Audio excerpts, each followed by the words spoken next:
All right. Well, people, here we are, and one more P2P Talks, this time with my dear friend, Michel Bauwens from P2P Foundation. He's talking direct from Chiang Mai, Thailand. It's night there, and it's very hot, as you can see. He's quite sweaty. And as usual, P2P Talks has the essence of this encounter, this gathering. It's not a meeting. It is to freely talk about what we are all here are living daily basis related to this profound transformations of paradigms that we deal with, right? In a broader sense, we are living times of systems collapsing, and the systems that are collapsing are related to the civilizational framework that bind us all. And this civilizational framework is not, it doesn't have the capability to continue to exist and to reproduce itself for more generations ahead. And why I'm saying this? Because it's obvious, it's on our eyes. And I know that it's obvious for us here, our folks here, but it's not so obvious for a bunch of people, as we know. What I'm saying is, as in this post-modern world or post-postmodern world, where reality is quite of liquid, and reality it can be co-created anytime by anyone. It has its own veracity, has its own reality, own how I say, nutshell of signs and signals. It's very interesting to have this coordinated encounter here, this coordinated gathering, because everyone here is coming from a place, right? From a perspective. We all have a single journey, right? But we have a lot of things in common. But we rarely talk about what is in common between us, right? And this P2P Talks is to talk about what we have in common. Of course, the main source, the main impulse, let's put it this way, of the P2P Talks is the empathy. I think we all are empathic people, right? We are empathic beings. So please be open. Please get your ears widely open for all the strangeness that you can hear, or all the things that is, wow, that resonates with me, because that's the proposal of the P2P Talks. And in this complex times that we're living, we have to hear each other, we have to talk with each other, we have to have empathy between each other, to comprehend beyond our ego notions of reality and world, right? And that's all. So no further ado, let's start with this. Bauwens, my friend, if you want to give us a little rant of yours, a little context, contextualization, and introduce yourself, because you see, a lot of people don't know you. It's incredible, but I know that a lot of people don't know your way of doing things, your research, your investigations that are really incredible. And let's get to it. All right. Okay, then I'll start 5 minutes with just a very short presentation. So I'm originally from Belgium. I'm about to be 62, 4 kids. And about in 2003, I moved from Belgium to Chiang Mai, which is in the north of Thailand. I'm sure some of you probably have been there. It used to be a very nice town. It's a bit less because it's really being overrun by tourism and population boom. But generally speaking, you know, it's still a good place to live. And basically, I combine my time between kind of a calmer life when I'm here, about 6 months of the year, which I use to do digital creation, observation of trends. I write a report every year in the summer, which is a synthesis of findings about a certain subject. And then I do travel quite a bit, and I'm very guilty of high carbon footprint in that context. I have a bit of not an excuse, but a rationale to defend this, which is I'm only going when people invite me and find that it's worthwhile for them to have me. So I don't spend any air miles on my own, touristic things. So it's basically visiting communities. And I do actually believe that, my thesis, there is a new political subject, the commoners, people who are reconstructing society and civilization in many, many different places. And so I think they need people like me, and I'm not the only one, that connect them together. And that actually we haven't found anything else than actually being there physically to really create a certain type of connection between people. Okay, so that's kind of what I'm doing. So trend watching, analyzing, theorizing basically about what we see, and then also connecting people and places through the travels, etc., etc. So I'm the founder of the P2P Foundation, which is a network, an organized network of people interested in the themes of peer-to-peer and the commons. And it's also 13 people who make a living doing research around this topic. So we have, apart from myself, we have 2 people in Spain and 10 people in northern Greece who work full-time, trying to develop these insights around how the world is changing. So that's the presentation. I would briefly want to make maybe 10 minutes now, then some remarks about transnational issues as a theme of the day. And I would like, with a reference to the work of Cal Polanyi, which some of you may know, who wrote a really great book called The Great Transformation. And so in that book, which is really about the emergence of capitalism, industrial capitalism in the late 18th century until 1945, that's the period he covers. He analyzes, first of all, these kind of longer-term waves of capitalism. And if you're interested, a modern version of this would be Carlota Perez, who wrote a book called Technological Revolutions and Financial Capital, where she describes in detail those different waves that we have known. And here is how he sees the kind of social dynamics taking place within, the broader capitalist system, which is, he calls it a lib-lab pendulum, or sometimes also he calls it a double movement. And so basically, he sees within one wave 2 halves. This is important to explain, so just bear with me for a few minutes. So when new technology is invented and becomes a new productive system with new ways of organizing, new ways of management, new ways of dealing with the land and with money, when it starts all fitting together, we have 30 years of high growth. And that's pretty good for labor. So this is a period of re-embedding the market into society, listening more to social demands, better redistribution, and typically, for those of you old enough, and there's a few of us here, the 30 years, 50s or 40 after World War II to the mid-1970s, this kind of period where everything seems to go in the right direction for a great number of people.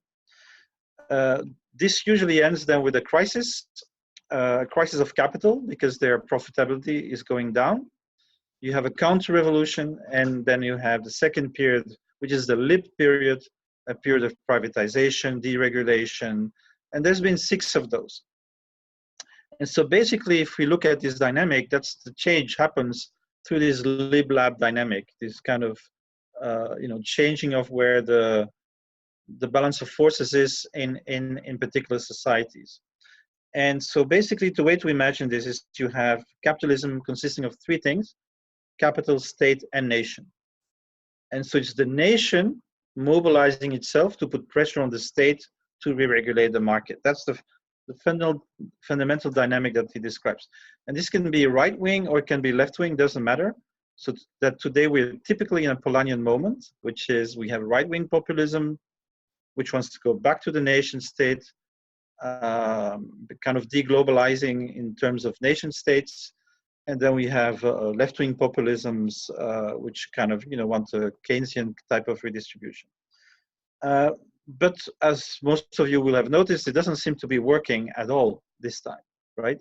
And this is, according my analysis, would be kind of a footnote to Polanyi would be to say, well, the thing is that the state and the nation have stayed national, but capital has become transnational. In other words, the mobilization at the nation state level is no longer working to reform society. And so this brings in the theme of the need for transnational organizing, which is a big part of my work. And I want to give you a few examples. So first of all, what we look at is, my screen changed. I don't know if that's normal.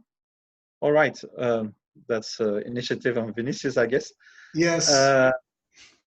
So basically, what we observe in the P2P Foundation is the growth of the commons. Now, there is a long-term historical linkage between civilizational change and the commons. If you're familiar with the Handy study, Human and Nature Dynamics, it's a very long-term history since the Neolithic. Basically, the thesis is whenever civilization overshoots, and they always overshoot, because they're peer polities competing with each other, so they're going to overuse their own resources in order to win these competitions between empires, nation states, etc. It always ends actually with a recommonification of society. So there's this long-term kind of wave of commoning, decommonification, recommoning as civilizations goes up and down. In other words, mutualization is a key phenomena when resources become rare. So that's one thing. And we see the same thing within capitalism, the mutualization during the lab years and the demutualization in the lib years. It's like a shorter term change. So today we are in the midst of this. We see the growth of huge open source communities like Linux, Arduino, civil drones. There are 400 payloads in space now that are peer-to-peer produced. So all these things are happening, and this means that there is a transnationalization of productive communities. So this is very important because these are things that are beyond the nation state already. So global open source communities, global open design communities. These communities are often surrounded by big entrepreneurial coalitions. So companies that are working at a transnational scale. And what we put our attention to is not the extractive models. So in other words, companies that impoverish communities and natural resources, like let's say Uber, Airbnb would do, but coalitions that actually enrich commoners and the shared resources.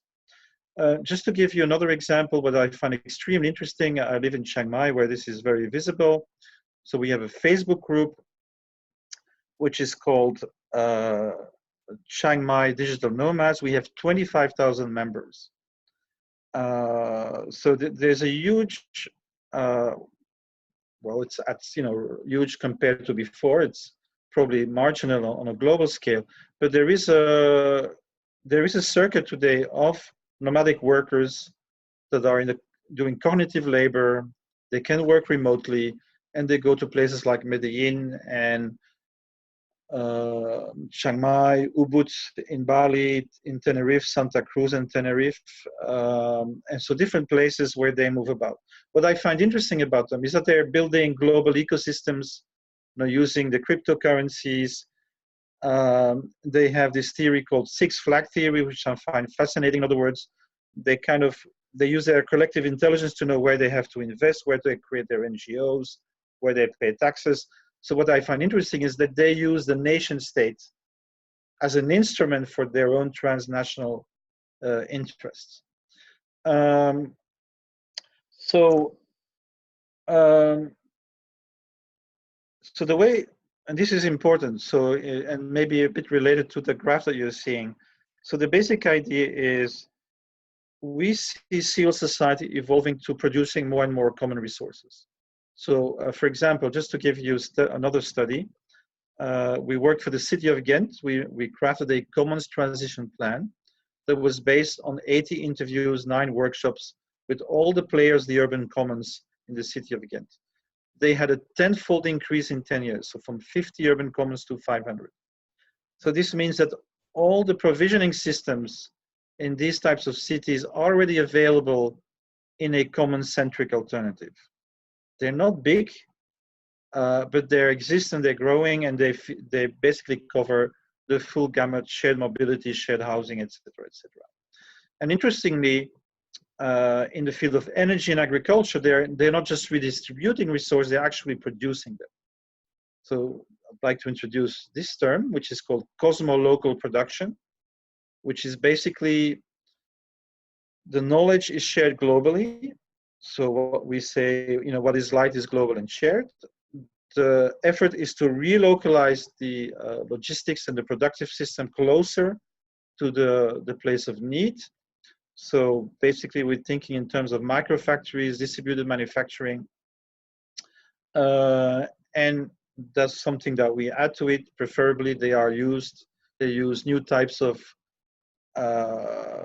post-corporate forms like B corporations, solidarity economy, cooperative economy, these kinds of mechanisms that are generative towards these projects. So we believe very strongly in this notion of cosmolocal production, that this is a necessary shift. And notice that this is not local and not global. This is a combination, right? So sometimes we use the term the subsidiarity of material production. So basically, we argue that we produce 3 times more. We use 3 times more energy and resources for transport today than for production. So if you make, let's say, a glass, it's 1/4 cost to make it and 3/4 to run it around the world. So the need to move away from the neoliberal form of globalization, which is moving matter all the time, I think is paramount. And so this is one area that we work in. Maybe I'll conclude with a bit of a reflection on the agent of change. And I guess that for the moment, I believe a lot in the role of cities. So right now I'm negotiating and about to sign a contract with the city of Seoul to do these kinds of transformation in a world city, right? And so the vision that we propose is that cities can ally themselves like they did in the Middle Ages, outside of the nation state. They can create global open source depositories to transform all the major provisioning systems and mutualize the bulk of provisioning systems to bring down at the fundamental level the human footprint. Early calculations of, for example, shared mobility, not the Uber methods, but cooperative and associative car sharing, replace 9 to 13 cars. So every shared car, 9 to 13 private cars. So we're talking about, let's say, an average of 80% less thermodynamic resource use while maintaining complex social systems and services. So I think this is really key for human survival, that we re-enter in a conscious policy of commonification of a substantial number of provisioning systems and service systems. And this would be my conclusion. If we don't do this, yes, of course, there is a huge drive to localism, but how are we going to solve migration. How are we going to solve the depletion of the oceans? How are we going to deal with nuclear power stations which have a half-life of, what is it, 10,000 years? So in other words, we have very complex social structures which make, lifeboat strategies basically unusable in this particular time. So in other words, pure localization today, I don't think is something that is going to work. And so we need kind of entangled localization, transnational localization, cosmo-localization as a way forward. So it's maintaining global collaboration, maintaining knowledge sharing, maintaining collaboration in science and technology, while at the same time localizing as much as we can the production for human needs. And okay, one more conclusion, so you can actually read about it. So we have two publications you might be interested in. One is called P2Peer, a Commons Manifesto, which is basically a summary of 10 years of research, which is our vision for society and civilization. But this summer we produced a report called P2P Accounting for Planetary Survival. And basically we look at 3 new forms of accounting that are emerging today in these commons communities. One is contributive accounting, because in the commons we have to recognize value that is not market value. How do we do this? And there are hundreds of projects doing this, so this is very interesting. Flow accounting, this is called Resources, Events, Actions Accounting. REA accounting is a accounting without double entry, but where every transaction gives you the 3T vision of your ecosystem of collaboration. And if you look at, of course, capital accounting as it exists today, it's narcissistic accounting. What comes in, what comes out. From your point of view, you have no view of externalities and the impact that you have on society. So integrating those externalities. And lastly, but not least, is how should I call it? Thermodynamic accounting. So we look at projects like Reporting 3.0, which have a global thresholds and allocations council. So imagine a group of scientists maintaining a database of available resources and their biocircularity. And then in a granular way, in a modular way, this goes down so that productive entities actually have a direct vision of the resources they can use while staying in what Gabriel calls a donut, so producing for human needs without exceeding planetary boundaries. And this is my final conclusion. The vision that we propose combines mutual coordination. So what is already happening today in free software and open design, people can see in open and transparent ecosystems what each is doing. Through accounting, we propose to bring this down to actual production. So people can actually see what productive entities in the ecosystem is doing and can mutually adjust their behavior. Second, regenerative markets. So how to transform the markets so that they work for the commons, for natural resources and human communities. And third, planning in the sense of that global governance institutions can set limits to thermodynamic expense. So in other words, we know how much copper we can use, we know how much cobalt, and this has to be coercive because we don't have the right to destroy the planet. So it basically, if you like, a combination of anarchism, liberalism, and statism. It's transforming the things we have today and which are dominant, but we transform them. So we create a new state sector, a partner state sector with public commons cooperation. We create a new regenerative market sector, a fourth sector of for-benefit entrepreneurial entities that produce for the commons and for the natural resources. And we have a new civic economy where we recognize that each citizen, each inhabitant is productive because they're producing value for the common. I'll end here, and I hope you got the most important part, that it's how we connect the local to the global in a new way. Wow, man, you're getting good at this. It's a very short summary. I know, Michel. Well, we had a lot of things to discuss and a lot of things to perspective, I would start provoking you people to share your perspective and related to this contextualization that Bauwens give to us so gracefully. And I have a lot of things to say, but I'm really curious to hear you people. So feel free to start. Anyone, please.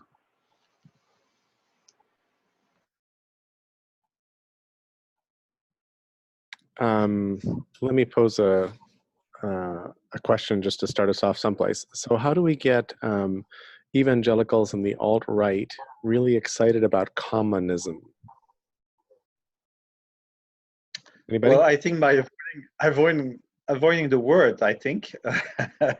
No. I think we should. I think we need to actually jump into it, because I think that we've forgotten the commons. We've entirely forgotten what it is, what it means, and we need to not avoid the word, just like they're not avoiding lots of other words, and they're, dog whistling and so forth. Maybe, but the thing is, of course, I'm referring when I talk about the word about, its closeness to the other word, which really scares them. But to be honest, I don't think the commons is a left or right question. The first commoners were, of course, the tribal people. But if we look at more recent history, it's the monks. The monks have collective property of everything they use, and they're not especially left-wing people. So in other words, commoning is not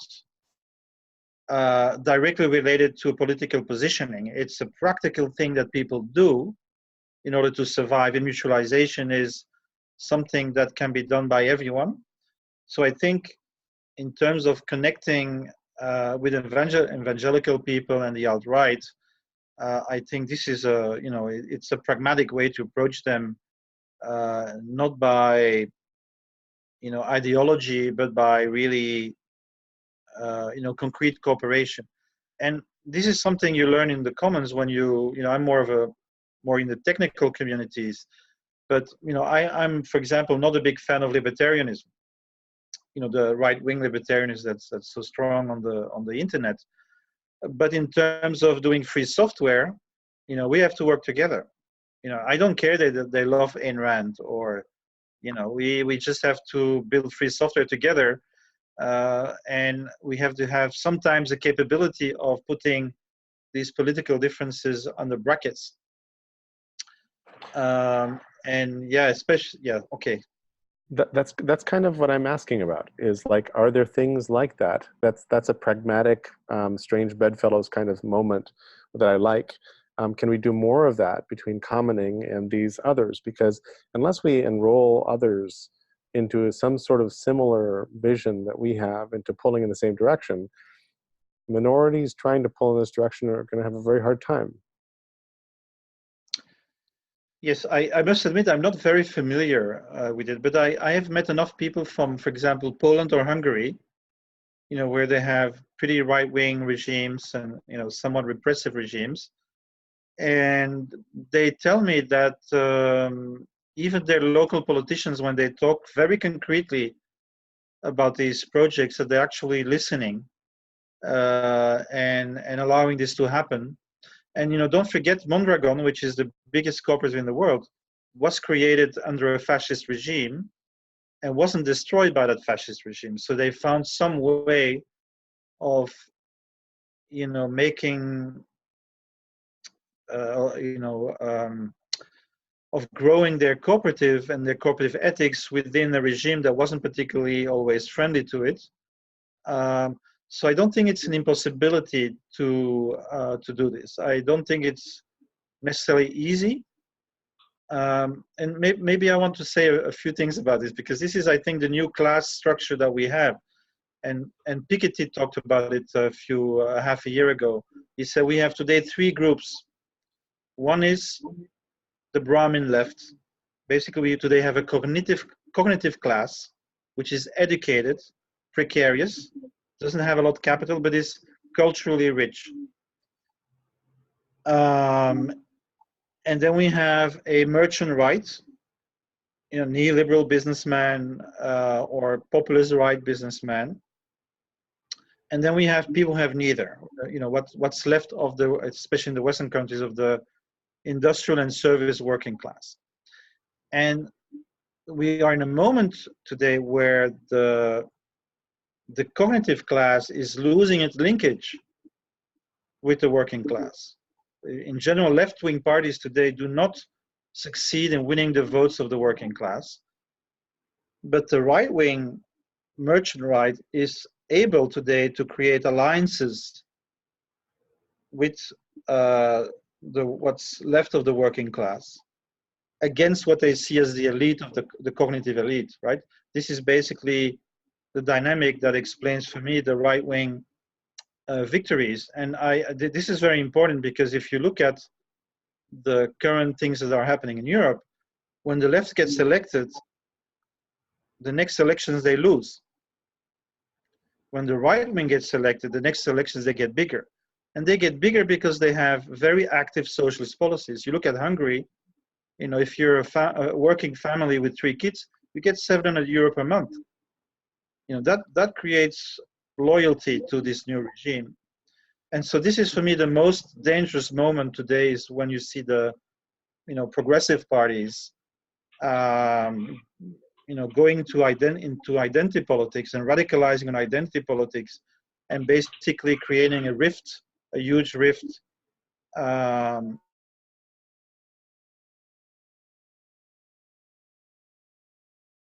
One of the things I'm trying to do, Jerry, is to, and this is what I'm trying to do in Seoul. So in Ghent, I was working on basically institutional design, you know, how the city can work with the commons. What we're talking about in Seoul is actually about a new form of industrialization. So using the commons to create meaningful employment, not just for the geeks, but for basically the whole, you know, sociological strata in a city. Because this is the only way for me to gain back, you know, the support of these layers of the population for a progressive agenda. I want to add a type of a new layer of thinking here on our conversation. I think is very crucial. I think we are living a meaning crisis. So this meaning crisis gives us a context, a social context, to each of us to have a more conventional or conservative grasp on our way of understanding reality, our way of understanding the world, the mechanics of the world around us, right? And I think that this crucial thing that Bauwens just shared with us is a reflection of this.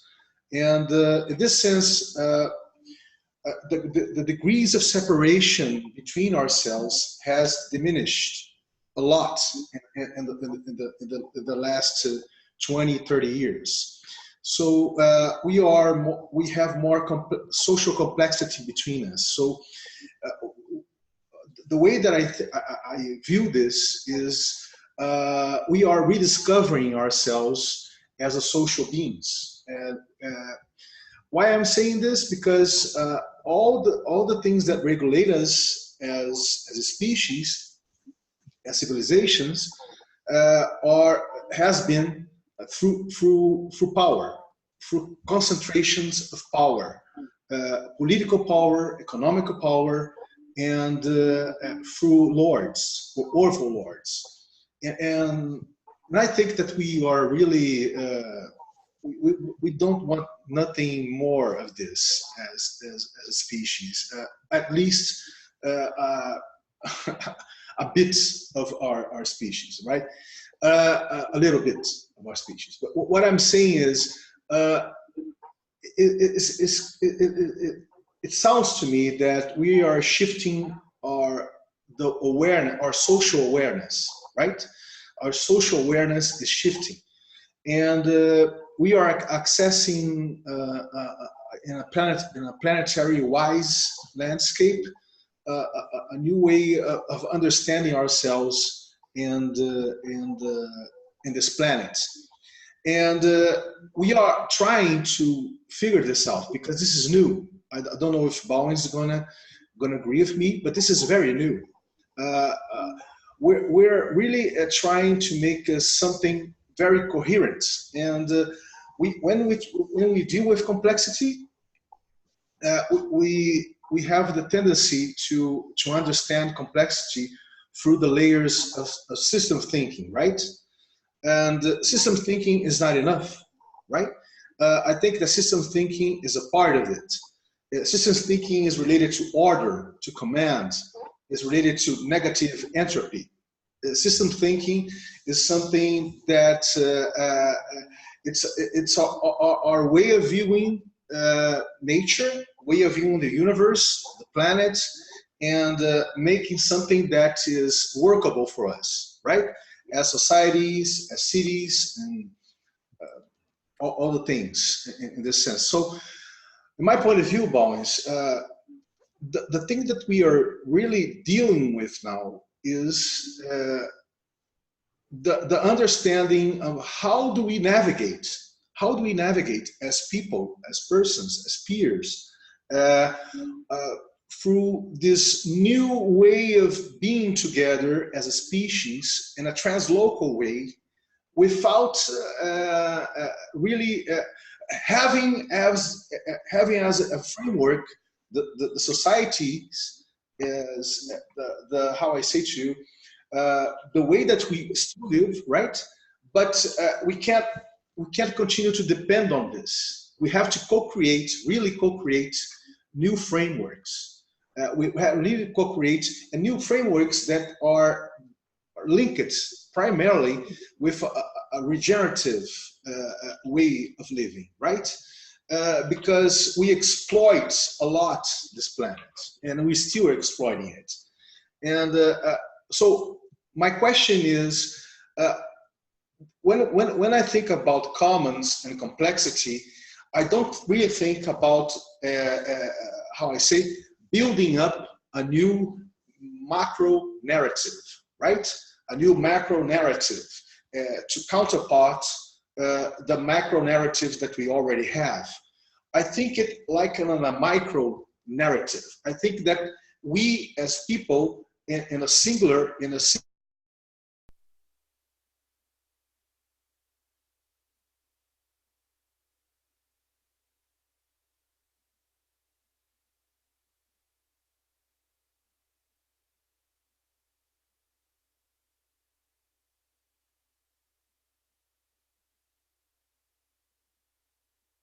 And I'm an artist by profession. I've worked mostly in the textile industry, which is very unsustainable. So those are this is my background, and those are my main worries, my main concerns. How I see the connection is that we need to be having talks constantly. And the way I make my talks is I'm local, I'm talking, I open up as much as I can, not only to say what's in my heart, but also to feel, because I feel a lot, what's in the other person's heart.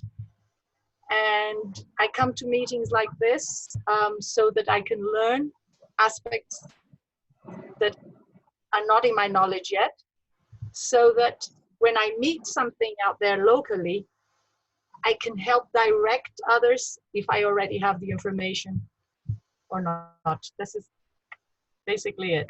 I don't know if I answered your question, but this is basically yes, I think this is the way it works.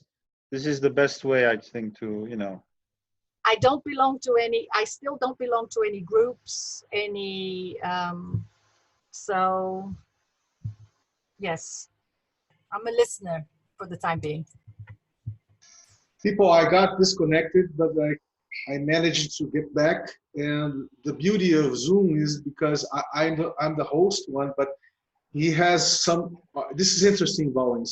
It has some artificial intelligence that sees that I'm disconnected, so it puts someone here to continue with the connection. You see, if we were in Skype, all of us would disconnect. So this is something that is very interesting because we have this prejudice against artificial intelligence. And this is something really interesting because I think that artificial intelligence is something that is also related to the commons. So if we have an open code way, right?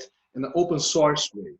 Like our friend Marco Zubieta in Bolivia, that understands that we can have a green economy, we can have a micro green economy with artificial intelligence running in between us. So, and this is a polemical thing too, I know. And I was trying to make the case, I don't know if people here grasp the case that I was trying to share with you about how complexity and commons comes together with these new ways of navigating for new civilizational frameworks. I would like to hear you guys, if you guys understand what I was saying, and if you guys agree with this in some sort.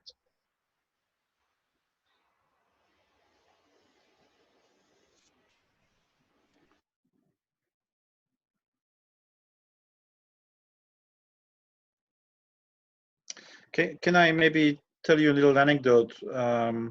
So I was in Italy a few years ago, and I looked at the food projects within the solidarity economy in Tuscany. And only in that one province, within the solidarity economy, within the food sector, they had 13 different groups writing software for ordering food. And so for me, this is a wrong use of localism, right? Because everybody's doing the same work all over again, and they're facing these huge global juggernauts that only have to do it once for the whole world. And so this is where, you know, one of the conversation I'm having with cities is about this, is like, get together with co-op, solidarity economy, ethical finance, create these, I call them protocol co-ops. So in other words, you put the protocols for collaboration, you know, as a commons for everyone. And, you know, OpenAI, I'm not an expert in technology, but OpenAI, I just heard this a few days ago, is getting very cheap. And so if we want, you know, healthy provisioning systems to mutualize food and mobility and habitat and everything, then it's not just capital that is, you know, that is has more means than we have. It's also their AI, right? So I think this is interesting that if we have these, if you could have the consortiums between commoners, the cities, and the ethical economy, we could actually have, you know, peer-to-peer open AI that would lift these technical systems to a level of sophistication that would be, you know, on a par with, you know, the big systems that we're competing with. Yeah, I agree with you. And by the way, we have here a great friend of mine, Marcelo Botter. I think he's in Germany. I don't know. Well, I think, Jerry, you're right. Bolsonaro is working against Vinicius. Has his thumb on his internet connection. Are you guys hearing me? Are you guys hearing me? Are you guys hearing me? Or I'm out again. I'm disconnected again. Hello? Hello? Hello? Work, we are depressed, like in a personal level and in a country level, an economic level. But if we succeed, we are doomed. And he said that in India they have like a image to represent that. It's a man who is with a saw sawing the branch of the tree, but he's seated on the wrong side. He's seated on the tip. So if he succeeds on cutting the branch, he's going to fall. And this is, I think this is the situation that we are facing now. So there's this struggle to make things succeed, but nobody knows what can be the outcome if you don't have like a really sustainable solution. So returning for some topics that were being discussed before, and I think that maybe Mr. Linton is going to remember our discussion on our last online meeting, that I truly believe that we need some kind of protocol that gives access to people to a wide and broad solution. I did a comparison last time with the Napster, when it made like a very accessible for anyone around the world to start sharing MP3 files, to share music for free. And in a time frame of 3 months, the whole music industry, like the big players, the big guys who used to rule the role of music, Sony, Warner, in 3 months, they used to be enemies. They had to schedule an emergency meeting to discuss what we're going to do. We're going to collapse because our business model is collapsing. The sales of CDs, which was the media of the business model, was like the sales were dropping like in a very hard way, because people started to share music for free using Napster. And of course, you know the rest of the story. They found a way to shut down Napster, and then a lot of copycats started to pop up, and they couldn't retain this transformation anymore. So we see beautiful examples of the complementary currencies, but as some of you mentioned before, none of them found a way to really create this massive network effect, where the barriers of accessing the solution are so low that everybody all over the world can have access to the solution. And if it creates a certain level of benefits that are super higher in comparison with the financial economic model that you are living today, we're gonna have this migration to the new model. Yeah. The best explanation for that is the quote. I'm going to close with the quote of the futurist Buck Fuller, when he says that if you want to change something big, you do not fight reality. You create a new model that makes the old one obsolete. And I believe that's the way. Yeah. That's actually the phrase on the main wiki page of the P2P Foundation. Yeah, sure. Yeah. Great. And we also say two things. Together we know everything, and together we have everything, which I think is, the basic principle of commoning. But do we know that?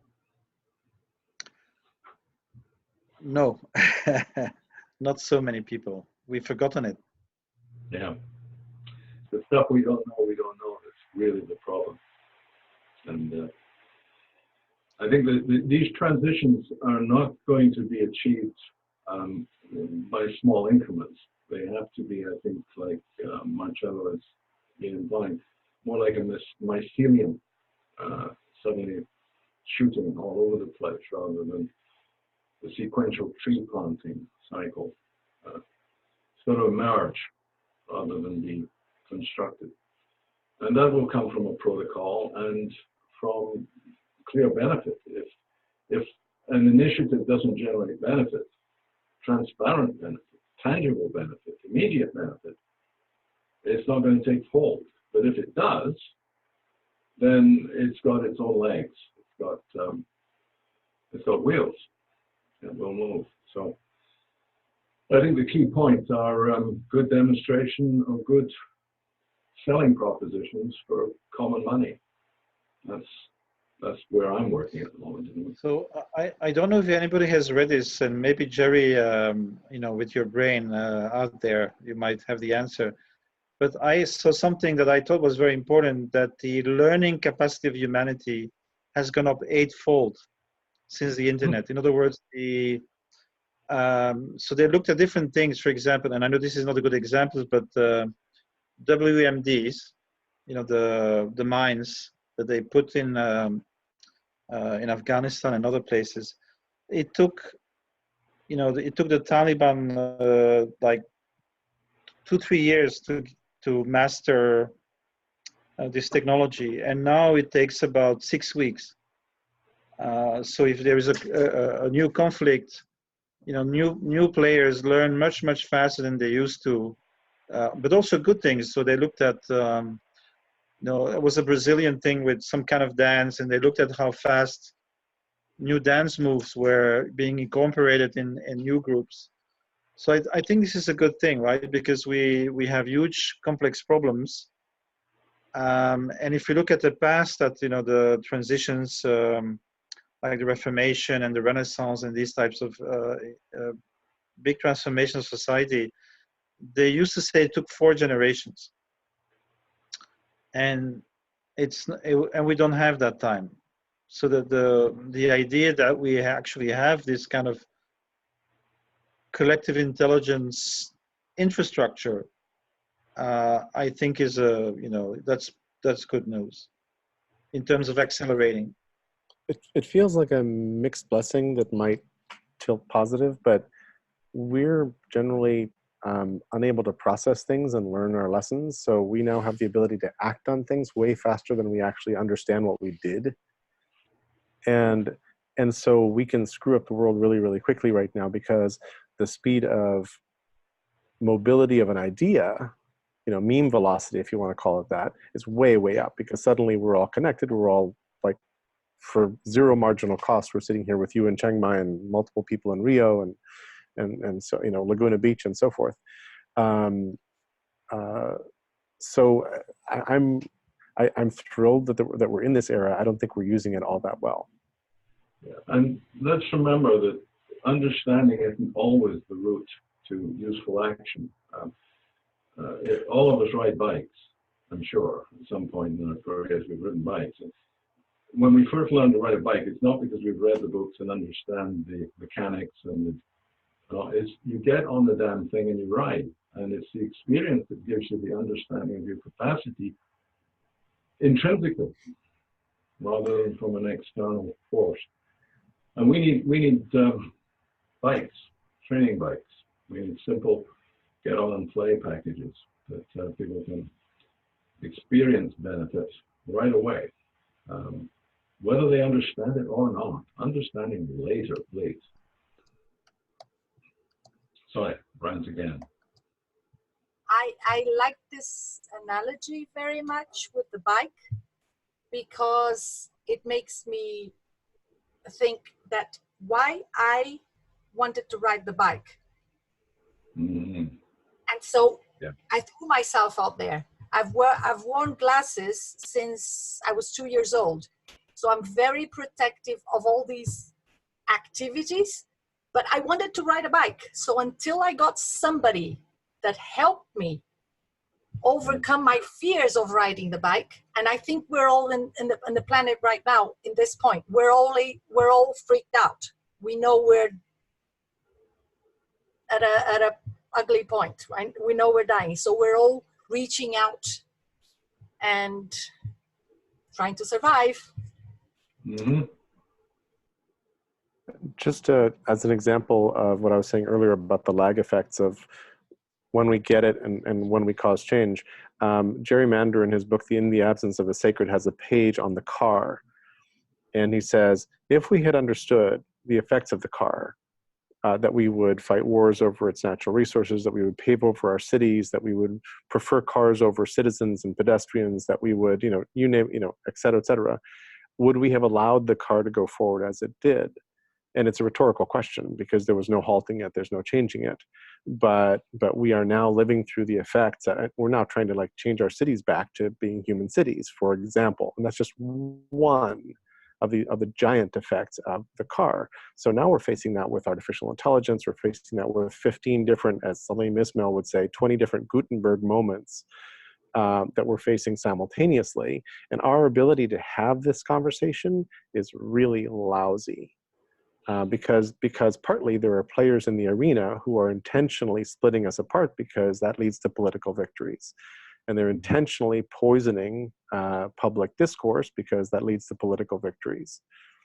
So we need to figure out how to diffuse those things so that we can be in conversations, so that we can all figure out how to get ahead of that stupid lag thing and figure out the effects of some of these things, so that we can maybe put a bit in the mouth of technology and guide it a little bit as it storms down the road, because it just, the idea that we can create rules that are going to make AI friendly and that everybody's going to follow them, I think is really naive, for example.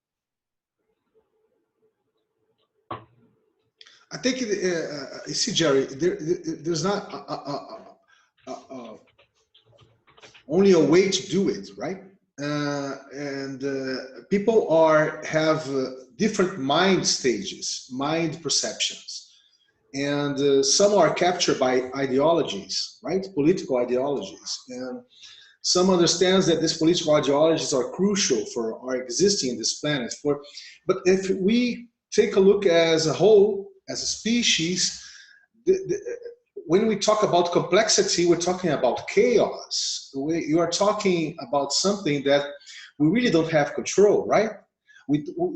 Because if we want the control of the narrative, we are reproducing the way the civilization comes about, right? And I think it's not something related to the control of the narrative anymore. It's something related to the interactivity between peers to give birth to new micro-realities, local, translocal micro-realities. And in this sense, we have a lot of infrastructure, a lot of social superstructures already happening, right? They're not going to happen to the future, they're already happening. And they're coexisting with all of these things that you talk about. They're coexisting with all this polarization. They're coexisting with all these macro narratives, this historical narrative. So it's all of the things that's happening in the same time. And this is confusion, of course. It's very confusing. But I think this is the way that we're doing this. See, we are chaotic. we tend to want to have order of all the things. We want to systematically put the systems working for us, right? As we were able to do that in the last 7,000 years, right? But I think that it doesn't function. It's not functioning anymore for us as a civilization, as a species, because as Bauwens put it, we can't continue to just tinkle exploitatively with the planet, as the planet is only resource for us, right? The planet is not only resource. We need the planet to exist as a species. So I think that this is something that people understands a little bit, some gets a little bit more, but and Marcelo Bauwens is here. I couldn't hear Marcelo you speaking about money of good, but I know that money of good is related to this awareness, but through meditation. Where people understand that you can create value even with meditation, right? This is something really interesting. Could you guys here conceptualize something that meditation could become a currency, right? Meditation as a currency. That's something that Marcelo is in, and I really. It's really interesting to see how this, and it's trying to make this happen through holochain, isn't it, Marcelo? So that is something, how I say, trying to mimic in terms of technology, the nature itself, right? And it's really nice. It's really nice. Well, Vinicius, oh, sorry. Go ahead, Vinicius. Yeah. Sorry. Yeah, no, that's all. That's all I'm saying. I'm just saying that we tend to work with negative entropy, right? We tend to work with let's get out, let's conceptualize a new systems. And another day I was talking with someone about complex adaptive systems. Well, that's interesting, but it's not the whole thing. So what I'm trying to convey here is that we are dwelling, we are having to deal with complexity for the first time as something that is present in our daily lives, right? And this is very disturbing for us as a system-driven species. That's what I'm trying to say. I would like to say that about what if you manage a team, you should be using Monday.com. Sorry very much. So the crisis, the meaning crisis. There's this amazing link I'm going to put here to awakening from the meaning crisis by John Verweek. And I really recommend this series because it's really amazing. So I'm going to put it here. Okay, and the thing is, one thing that he explained that is really important is that the meaning of crisis comes from a lot from us, from the confusion between the having mode and the being mode. So we think we can solve our problems through buying new cars, and so through the having mode, which is well, obviously when the meaning actually crisis has to be solved in the being mode. What I think about really turning currencies of something that is about being, for me, is completely wrong.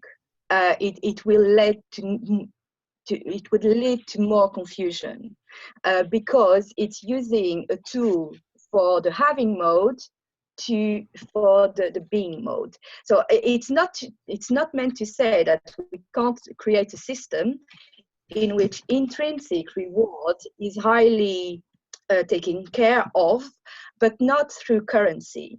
So there's a lot of other ways we can augment the impact of intrinsic reward without using a model that is economical, which is like currency. So the way I see it, currencies are merely to manage the having mode, the resources that we have.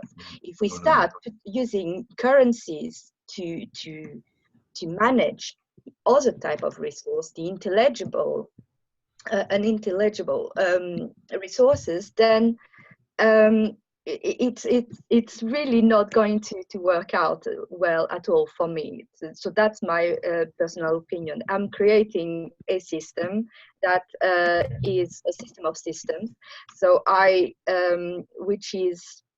which will have its own economy, and this economy I'm designing as well is really different from what anything that exists at the moment.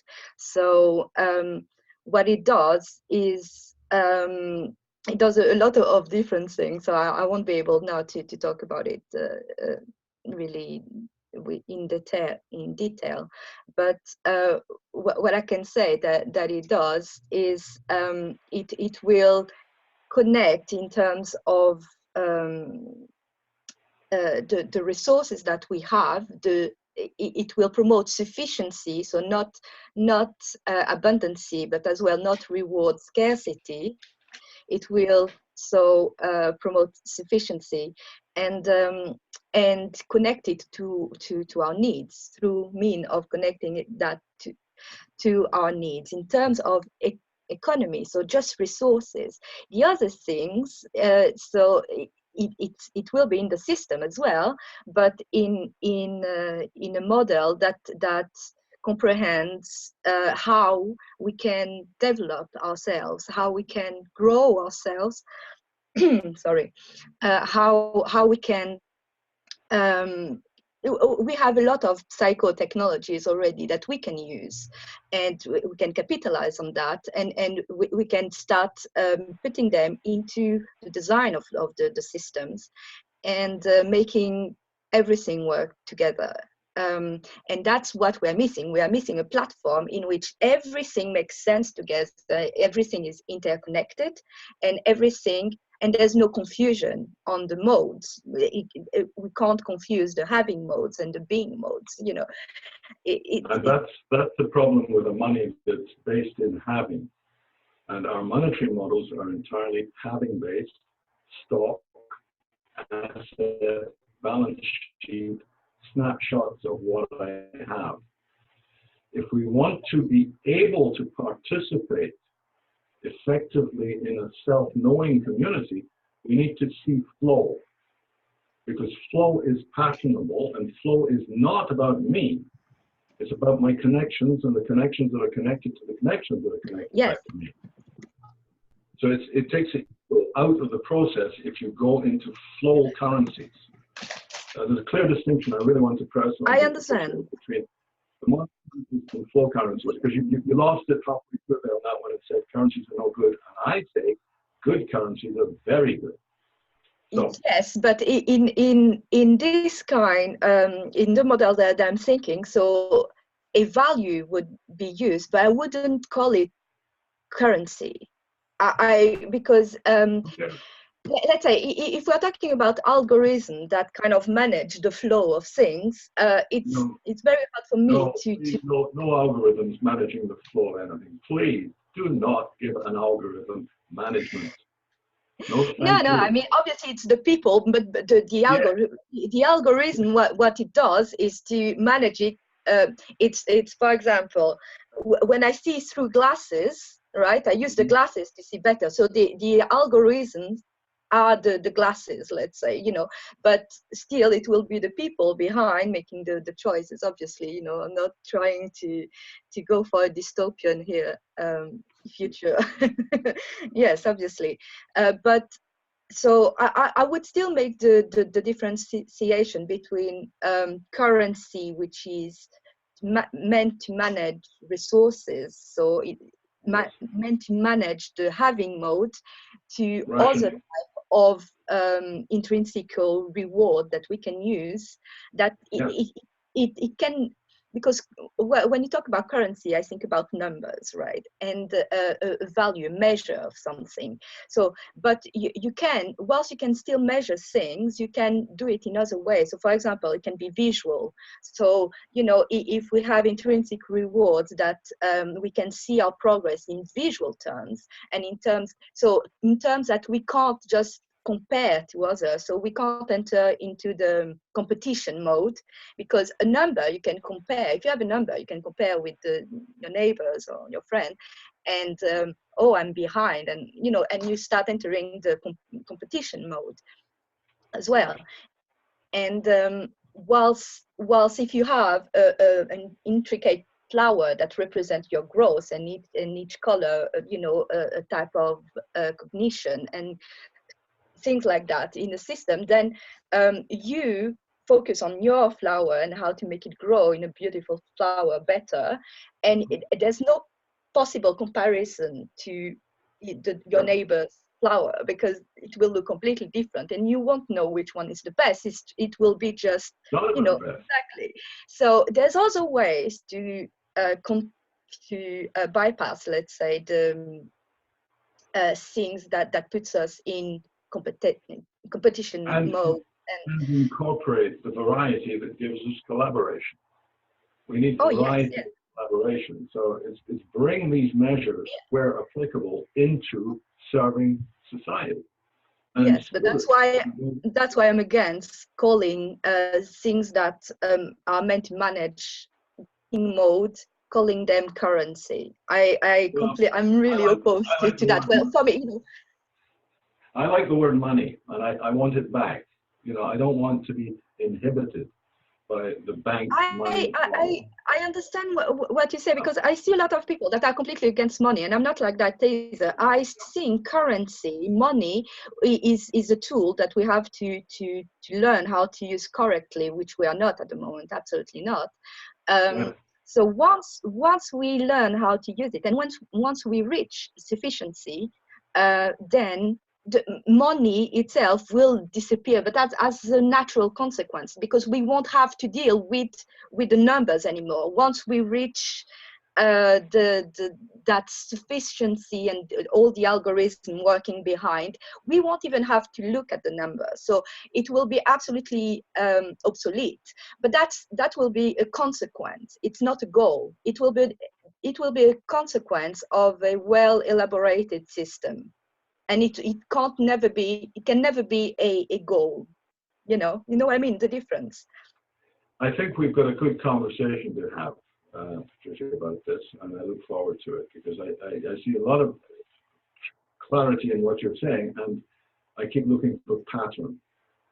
And that's the thing that we can make with currencies that isn't in the quantitative, numerative level. It's not about control and comparison. It's about how the act of one furthers the action of another, which furthers the actions of others in cyclic reciprocity. It's about measurement, isn't it? It's a measure. It's about relationship and pattern. It's the REA stuff taken to the edge. The REA accounting is basically the game to play, and that's where it comes from. Networks of agents in communication supporting event patterns which serve, well, good thermodynamic considerations. Yeah, I just can't call it currency. It's my. I think that currency. I don't care what you call it. Just do it. I think that we can be so attached for the conventional conceptualizes what is currency, right? We're talking about new things, and new things is new social contracts, and we're talking about new translocal social contracts. So we're talking about neologisms, we're talking about new concepts, and we're talking about the current ones too, right? And the relationship between the current ones and the new ones that are emerging. This word emerging for me is very interesting, because we don't deal really well with emergency, right? Emergency is something that we are is really part of our lives. Anything can emerge anytime, any hour, and we really don't have. It's interesting, when we were nomads, we were a nomad species. We really have a way to deal with emergence and complexity in a better way, I think, organically speaking. And we have a difficulty to deal with this now that we are a sedentary species, right? And we're talking about something that is moving, man. The new normal is the impermanence, is something that is always changing, right? And how do we deal with something that is always changing all the time? And how do we co-create frameworks in infrastructure and social superstructures that can deal with this in a planetary landscape, in a planetary-wise landscape? This is something that I deal with it on a daily basis. And it's not something that I'm unplugged with the reality that I live in, right? Here in Rio. No, I'm really plugged in. I know what happens here in the favelas, in the slums. I know people there. I live there. I'm in favelas too. So what I'm saying is, we have the opportunity to co-create something, really something new for us and this planet. And that's why we're having these talks here. Because we have to manage to understand ourselves, right? And that's the kudos of the thing. We have to do this. And I would invite, if Marcelo Borer is with us here, it's a friend, if he would make the case about this currency that he's co-created called money of goods. Could you speak a little bit, Marcelo, to share a little bit what is money of good with the folks here?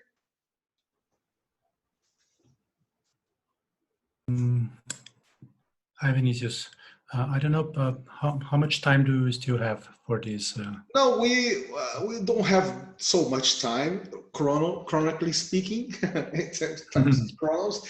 But I know that you're probably going to sit here in about 15 minutes. Yeah, but if Bauwens can't continue, we will continue. There's no problem about that. So you can also continue without me, you know.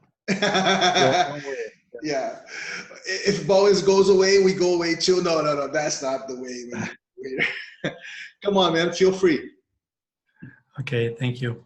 Well, there are many levels of understanding of the approach that we are working to develop this platform. I'm going to try to explain the first level, and then if you're interested to explore the other levels, we can dig into it.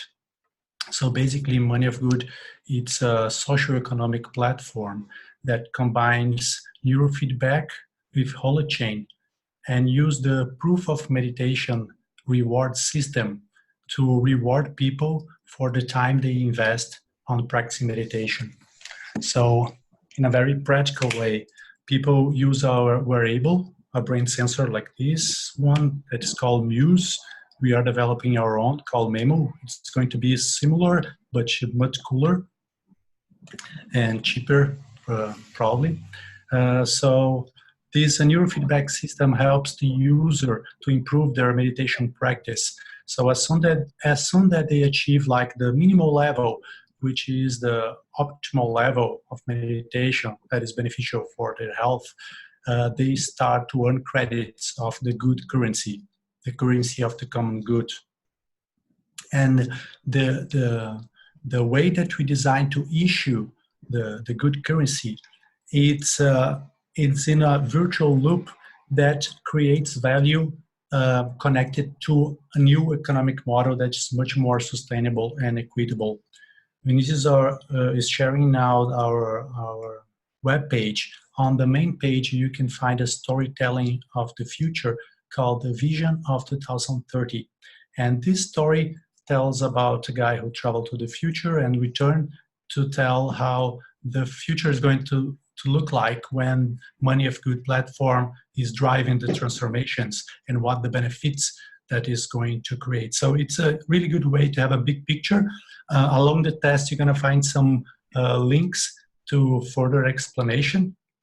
But now I'm going to copy here at the chat of this Zoom a really small short tale that I wrote called The Birth of a Mindful New Economy.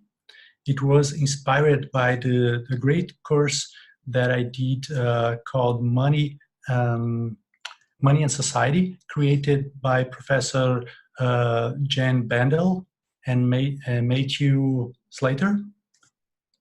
So I really would like to invite you to read this short story because it gives like a really good big picture how Money of Good is going to foster this massive network effect that I was talking about before, like this protocol that gives people the access to a new model that has much more advantage than the old one. So it's natural for people to embrace the new solution.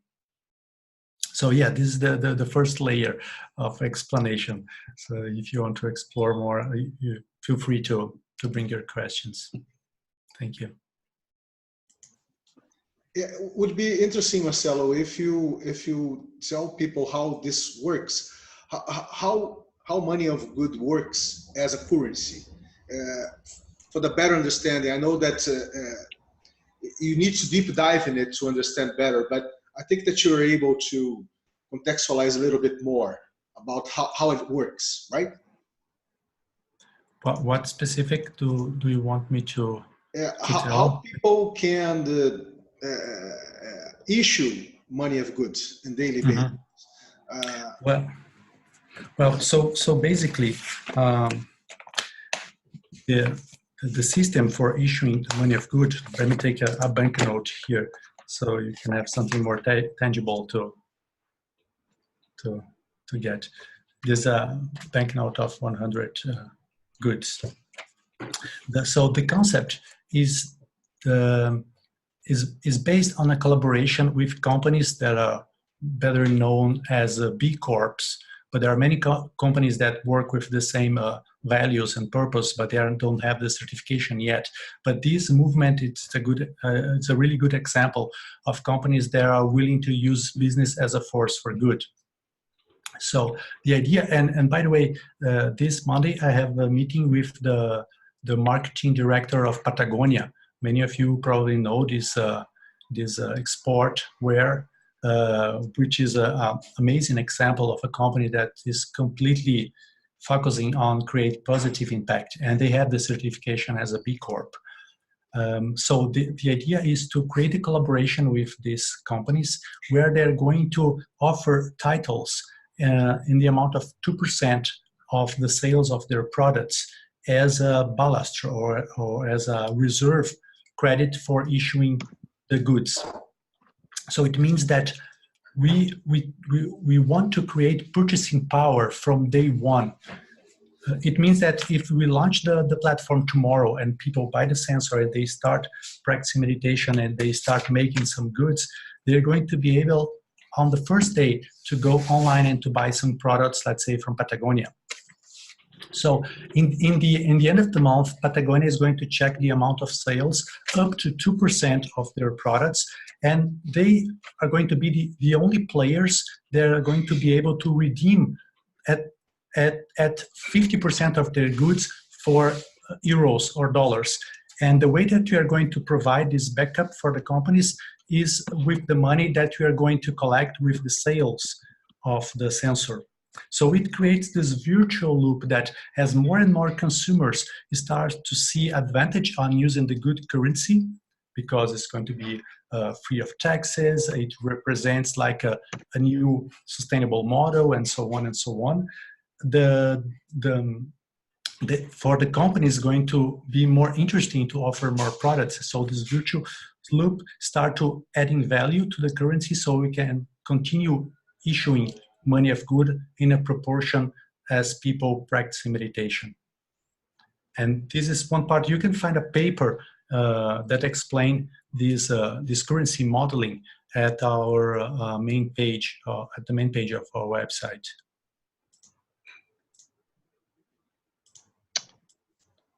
Thank you, Marcelo. I have to prepare a talk in about 10 minutes, so I'm really sorry about that, but you know, I don't want to leave surreptitiously. Is there anything, Vinicius, that you want to do before?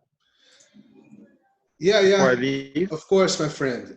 First of all, thanks a lot. I know that you are the most, you're the biggest avionic polluter of the planet. And I know that you're traveling all the times, Europe, United States, Americas, Asia. And I know that I don't know how you deal with jet lag. This is something I want to ask you. How do you deal with jet lag, Bauwens? Okay, well, I just listen to my body. So basically, if I'm sleepy, I sleep. So I basically don't see it as a problem anymore. I just, you know, I follow the signals and you know, so I don't get upset. You know, I'm tired, I go to sleep basically. But I must say that, you know, I'm calming down, Vinicius. Now I'm having longer periods in Europe, and I take the train for, you know, most of my trips are local in Europe, and I take the train. So I'm trying to amend myself. But I want to give you a little story just to end. If you probably know Rob Hopkins from Transition Towns, and a few years ago he said, you know, I can't fly anymore. What happened was that when he stopped traveling, the whole US network of transition towns basically started imploding. And so he decided to make an exception. And so the lesson is that we still need people. That you know, personal contact is still something that is important.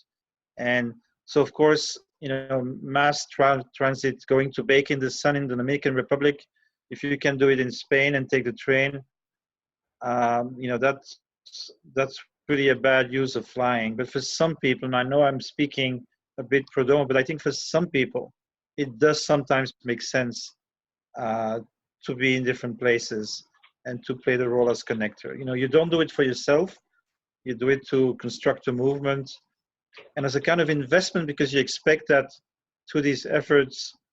And just to give you an example, efficient mutualization, for example, through shared mobility, has an enormous effect on the human footprint.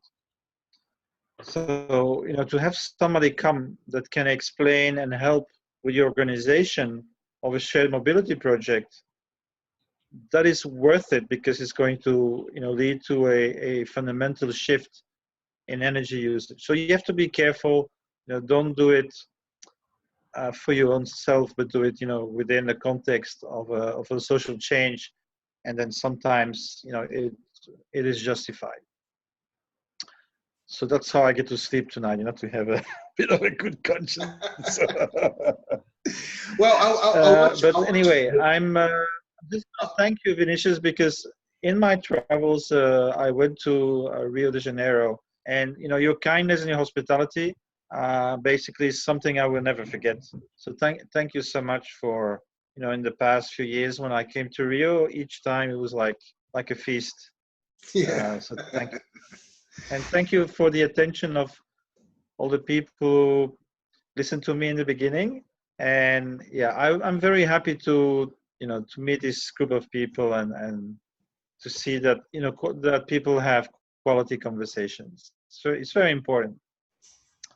Yeah. And it does change the world. I can tell you from experience. I think, Shana, I read that you're close to David Bollier.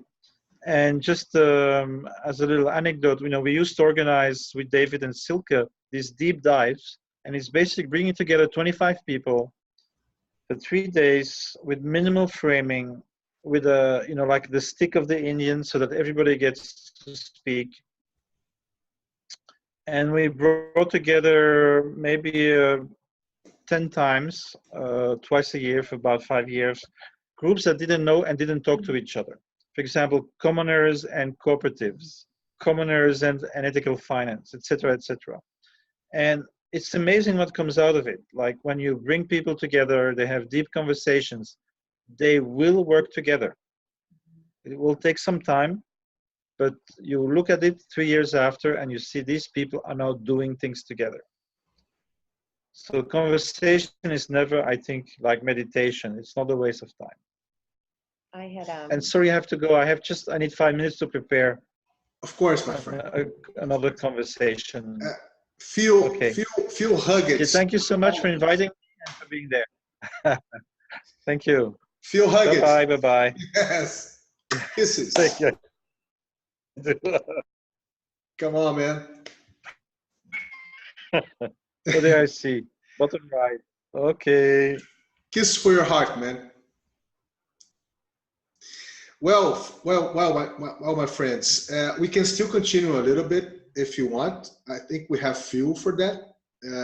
We're fueled. So if hello, you want, everybody. Hello. We're still here. Yeah, we're still here. We can wrap it out if someone wants to make some remarks and share some thoughts, right? For this P2P Talks with Bauwens. Feel free. We have. Are we still on? Yeah, we have Culture Family here with us. I don't know who is Culture Family. Would be nice to hear. Nice to hear every one of you. Okay. Hello, everybody. My name is Benoit Couture. I'm from Edmonton, Canada. And I just was joining today because I've been participating in P2P for the last little while, quite intensely. I guess with Michel, what I've been trying to connect with is he went into running for politics is to update democracy itself. And I'm trying to reach the point at which it can be updated by approaching it left, right, and oneness. The idea of left, right, and oneness is to get down to the basic construct of our own brain, left, right hemisphere of our brain, finally getting it right and communicating to each other on that basis. So the tool to communicate on that basis, I call it CARES Health. So the idea is cares health cultivation to eventually reach cares health governance. And the basic principle is to reach the communal sovereignty grounded in spirit-grown self-control, so that each person becomes autonomous within the context of the community, and that each person gets to grow and emancipate so that we may get from human exploiting human to human emancipation for everybody. So when I'm hearing Michel talk, one of the things that's important to me is that the commoners is the basis for renewing the public. And the public contract between private and public together needs to be transformed to where okay, what I'm trying to say is the public in Canada, the public in the US, the public in Europe, the public in Asia is not the same public. So we need to come to where we have a basis from where we can go from personal to local to global, so that from the global view that is reached, then everything can be brought into the uplifting harmonization that we're seeking. So that's basically the message I've been trying to put together into a simplicity that would allow for that to connect with the rest of the efforts that are happening. So when I hear the word currency, for me, I think of a river. And in a river, there are many currents, but it's always the same river. So the idea of hollow chain is to create as many currencies as are needed in order to run into the same river in the same direction. So presently, it's as if I'm working from the ocean to the ocean. And we're working to try to get through from ocean to ocean with the right currencies that will keep the flow going across the whole. So the idea to update democracy is not to come with a revolution, but with a step of evolution, where left-right comes together at the basic, from home with neighbor, at play, at school, at work, and serenely back home together. And then the cultivation, the culture itself from the ground up. Actually, when I speak of the culture, I speak from the underground up. Because at this point, all of our micro knowledge needs to adapt to the quantum level. Come back to the micro level so that we can feed the macro level with the renewal. This is where meditation comes in. This is where prayer comes in. This is where the spiritual forces come in to align with science, then get back.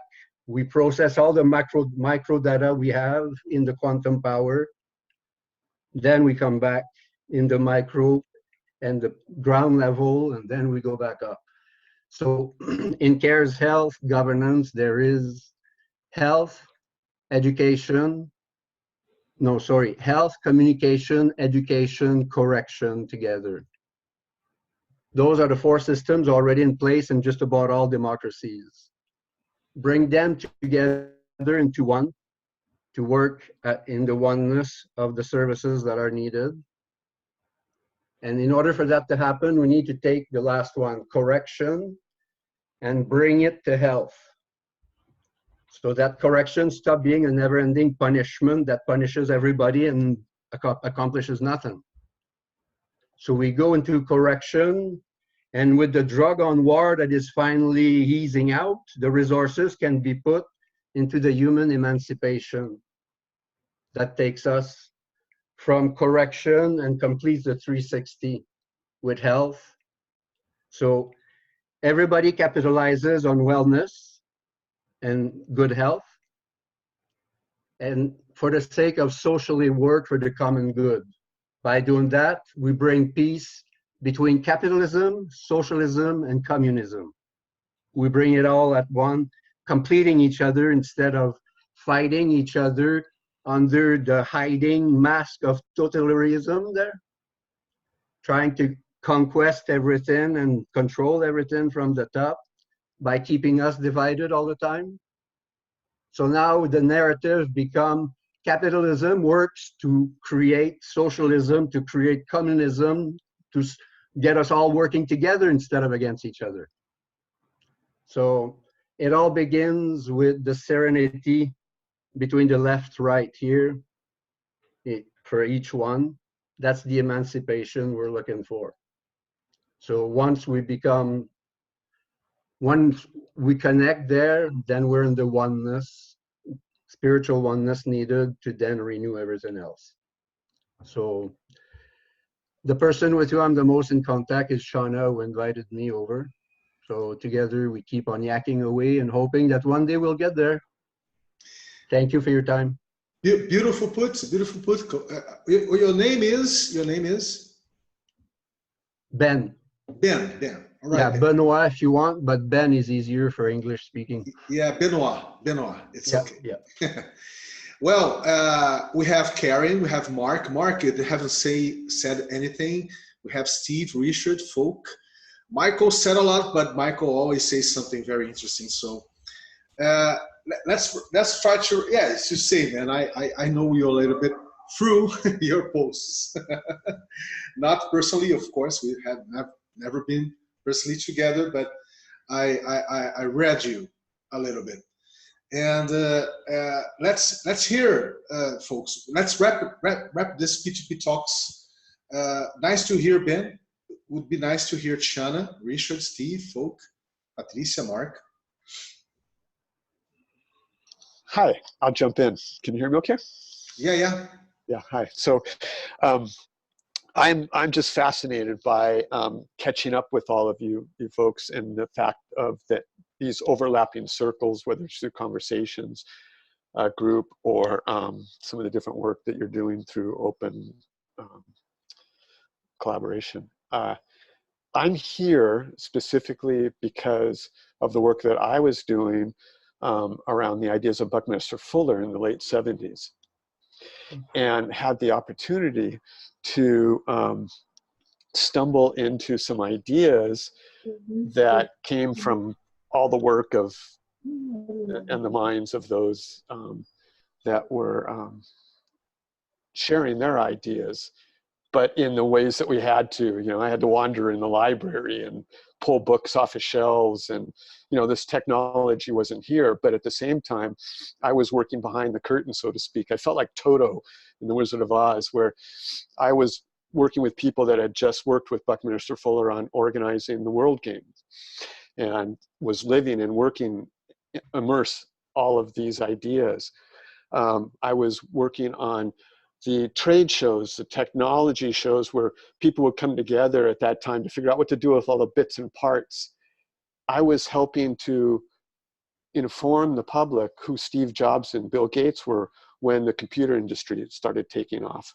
So I had this view that was quite something, and afforded me this notion that one day I'd be sitting here with a bunch of people completely connected because of these electric technologies, and that we would have this opportunity to share in a way that we felt was something greater than ourselves. It was an idea of, maybe in this context of this talk, the idea of economy based on synergy versus entropy. And what happened for me, as what I see in all these open circles, is the idea of building upon each other's ideas. And this is so beautiful. This is what I think human nature is about. This is what I think that we are so blessed with, the opportunity and the existence that we can have now connected in this way is something that we've never experienced on the scale that's happening. And I've been anticipating for 40 years, wanting to see this happen. And I'm just going to share with you the metaphysical equation that was gifted to me at that time period from working on all these ideas of Fritjof Capra or Buckminster Fuller or Gregory Bateson, or all the people that filled my mind at that time, to come upon this idea that evolution equals mind times omnidirectional communication. We are at a place where it is imperative that we pursue this path of this collective space. This is something that's been going on for years, hundreds and hundreds of years, where we've been reaching out and wanting to share and gain in this collective wisdom. This is the economy of synergy. And I'm just so happy to be here, present in this now, 40 years later after this epiphany, and to find you all. You all are leprechauns, electrons, protons, and consciousness. Hi. Yeah, can I just thank you, Mark? I totally in that zone too. For 40 years, my God, it's been fun. The communication is with the people we live with. We have all these technologies for making these Zoom calls that are linking us across the world. Are we Zooming locally? Do we know what's going on in our own patch? Are we putting it together in a way that really works? My big issue is let's bring these tools and perceptions away from the ethereal, abstract, let's talk all day stuff in distant places between principally aging geeks, although this is a different pitch today, I notice, but often it's just old white men with ideas. And I got to be talking to my neighbors about what matters. So that's my general direction and invitation, guys. Get down, get local, get into it. Make the community you live in work, because if it doesn't work where you live, too bad. And I've got to go. I'm sorry to hit and run, but bye, folks. I'm late. Thank you, Michael. Nice meeting. Thanks very much, guys. Pleasure, Michael. Can I test my microphone again? Yeah, Folk, Michael Bauwens is not here anymore. No, I know, but you can hear me now. Yes, Folk. Feel free. I was jumping in again because I heard Mark spoke about Buckminster Fuller. And I also have a memory of him from the 60s, where he was lecturing in Helsinki. And I'm still an admirer of him, and I was so glad to hear your story about him. And he's still on my bookshelf. I read him nearly every day. So thank you for joining. Thank you. Yeah. Yes, could you share, Folk, a little bit of your experience through for Buckminster Fuller's lecture in the 60s? No, I was there listening together with my wife, who is a designer, and he was talking about his design experiences together with other designers like Victor Papanek and other people who was invited to the Helsinki Technology University, Dipoli, where a very clever architect from Finland, Pietele, had developed the student house in a very modern way in the 60s. And I recommend everybody to go to Helsinki to see it because it's a remarkable architectural work. But my interest of this talk was really, I tried to connect things which is happening during my last years. And I have seen that we have a lot in common. I have been following the development of blockchain, and I saw that Marcelo was describing development in that sense. I have followed the PT2 network development, where Michel Bauwens has been one of the inspirations. And I am also using a lot of networking, both today, but also in my profession earlier, where we could even meet electronically all over the world, from China to Brazil, Australia, Europe, and Canada. And I think that's amazing that we now are in a situation that we could have our meeting not only locally, but also globally. So thank you once again, and I hope we can keep in touch. But perhaps I should add my last question about the chat afterwards. Could we have the reference available, and how could I get it? Yes, this is one thing that's very good about Zoom. They save the chat, so yes, I can share the chat with all you people here. No problem. Yeah, about that. And Mark, do you want to add something about what folks just shared? Well, yeah, again, I feel that you want to add something. That's why. Well, yeah. Well, I was also Michael, before he left, in response to the, what are we doing other than our ideas, sharing our ideas, and that's what I got from everybody in this group. That people are showing up here because in one way or another they're in some kind of open circle, or they're working on a project that is in that realm, and I actually have arrived here because I am working on a project in that realm. I've spent some time with Charles Eisenstein lately, and out of that has grown something we're calling More Beautiful World 24. And in 2021, the idea is there will be a 24-hour live stream showing who's doing what and actual projects that are going on in the world on these different realms, whether they're idea sharing in the open collaborative spheres or actual on the ground work in education or in agriculture or mental health.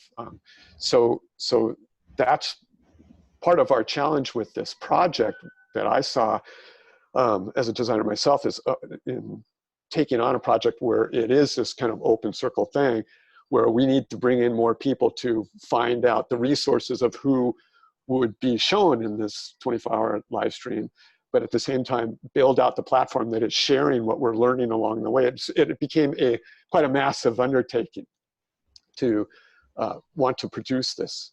So I'm finding myself in this realm now to ask for help eventually, I imagine. So that's I think what I needed to get out. All right, Mark. Shana, do you want to make some remarks or share? Patricia, Steve, Karin? You know, I'm always happy just to be with you. I know. I think what we experience here, I mean, I just started to, this kind of getting beyond our own boundaries and whatever enclosures, I think is kind of cultivating more of that is so important now, so that more people feel comfortable in these kinds of connecting environments. There's a lot to get over, I think, to do that, because of the way, different things that just in terms of the way we've been conditioned to think about whether or not we have something to contribute or whatever. Who gets to have these conversations? Who gets to jump in and listen to Michel Bauwens? Like, is there a select group of people? For me, even hopping in on the first call, actually, that was I had warmed up with my own Zoom channel for trying to warm up my own kind of cluster of friends to it. And even that can be a little bit hard, and then hopping in on the call and with John Kelton and Marco, it was me kind of getting down my own boundaries too, knowing like, this is where I feel my vitality in these conversations and these happenings. And I'm jumping in, and I don't know it all, but I've been cultivating some ideas and thinking about some things too, and carrying some things. I'm a mom of 6, ages 14 to 26. Oh, almost 26. It's been that time frame of when they were born to now has been such a transition time in and of itself. And all the unfoldings and having to adapt, preconceived notions of even parenting and how to relate to your children, and the mutuality that happens because of all these changes, right? Because they're kind of quicker in a lot of ways with a lot of the things that are happening. But there's so much wisdom to bring to the table too, right? So all the kind of interrelationships and the cross-generational cultivation to me, and the honoring of family the re-cultivating honor for family and family relationships and community, and I've seen the magic too of just what happens in these environments online. Like I got onto one of Otto Scharmer's group calls too, and connected just literally when they broke us into small groups. I thought that was fascinating how they could just, you know, kind of break us into small groups too, even when you had a couple hundred people on a call. And I literally just, given the way it had been, the atmosphere,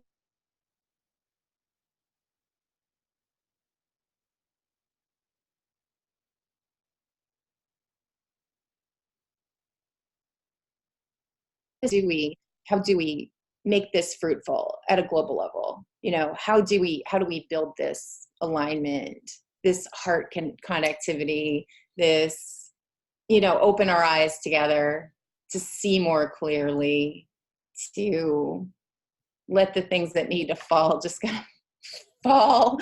Like we just let them fall. You know, that's sometimes what I feel like. We get on here and we get, even this, we feel alignment. And then we go back and we're like, oh, we're in all these matrices and enclosures. And we're like, oh, bumping around and frustrated. You know, you almost wish you could see it together and just kind of snap your fingers and boom, let it fall, you know?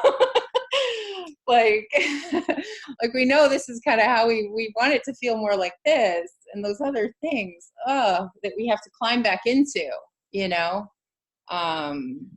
Yeah, you see, Shanna, it's very interesting because we're not here to debate anything in an intellectual plane, see?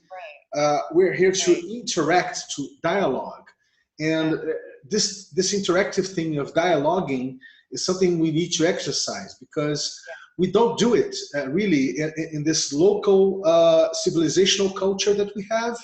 We practice more monologues, more practice identity practice. My family is this, I am this individual. So we can break this frontiers that we created for us as civilization. So I understand you fully.